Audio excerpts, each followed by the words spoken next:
అందరూ పవన్ కళ్యాణ్ గారు రాజకీయంగా చేసిన ప్రసంగం వినుంటారు, ఇల్లేమో దూరం ప్రసంగం. అలాంటిదే ఒక చిన్న ప్రక్రియ ఏదో ప్రయత్నించాను.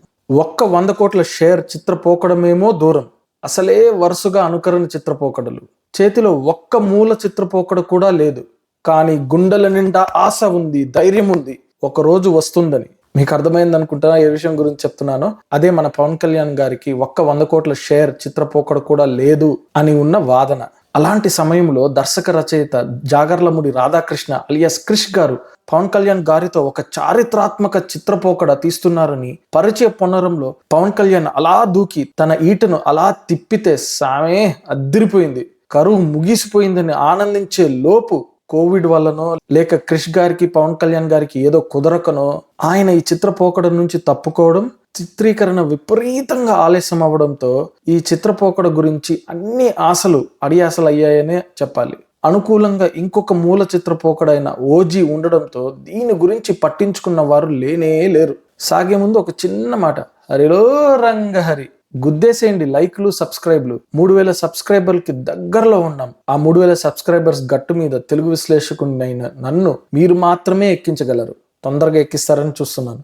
ఇక హరిహర వీరమల్లును పట్టించుకునే సమయంలో ఈ ట్రైలర్ వచ్చి కొన్న ఊపిరితో ఉన్న ఈ చిత్రపోకడని కేవలం ఆశను మాత్రమే కల్పించకుండా కొండంత బలాన్నిచ్చింది. ఈ ఊపులో మొదటి రోజుకే ప్రపంచవ్యాప్తంగా 100 కోట్ల గ్రాస్ వసూలును సాధించేంతలా ప్రచార సహకారాన్ని ఇచ్చింది. ట్రైలర్తో ప్రధానంగా వీరమల్లు పాత్రను ఆవిష్కరించేందుకే సమయం కేటాయించారు.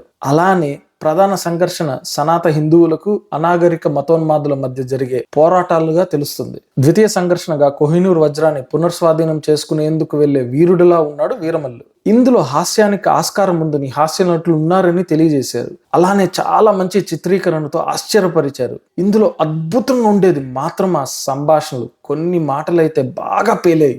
వీరమల్లుని రామబాణంతో పోల్చడం, ఇప్పటి వరకు మేకను వేటాడే పులిని చూసుంటారు, కానీ ఇప్పుడు మీరు పులిని వేటాడే బెబ్బుల్ని చూస్తారు. అలాంటి మాటలు చాలా బాగా ఉన్నాయి. అలాంటి మాటలు అభిమానులనే కాదు సాధారణ ప్రేక్షకులను కూడా ఉర్రూతలనిస్తుంది. నేపథ్య సంగీతం, పాటలు పర్వాలేదనిపించింది. విఎఫ్ఎక్స్ అయితే ఆశ్చర్యంగా చాలా బాగుంది అనిపించింది. ముఖ్యంగా సింహంలా ఉన్న వీరమల్లు నక్కను నేరుగా ఢీకొనడం చాలా బాగా వచ్చింది. కానీ ఏదో చిన్న అవకతవకలు ఉన్నాయి అంతేగాని దాని గురించి పెద్దగా పట్టించుకోవాల్సిన అవసరం లేదు. ఛాయాగ్రహణం చాలా బాగుంది. నా వరకు ఈ ట్రైలర్ ఈ చిత్రపోకడకు విపరీతంగా సహాయపడింది. ఎప్పుడెప్పుడా అని ఎదురు చూసేలా చేసింది.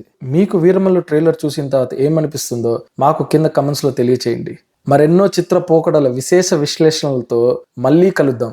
అప్పటి వరకు మీ ప్రియమైన ఏకైక తెలుగు విశ్లేషకుడు. మీకు మా విశ్లేషణ నచ్చితే మీ ప్రేమను మాకు తెలపడానికి లైక్ చేయండి. ఆ ప్రేమను పంచడానికి షేర్ చేయండి. మీ ఆశీర్వాదం మాకు ఇవ్వడానికి సబ్స్క్రైబ్ చేయండి. మరొక విశ్లేషణతో కలుద్దాం. అప్పటి వరకు మీ ప్రేమకు ధన్యవాదములు.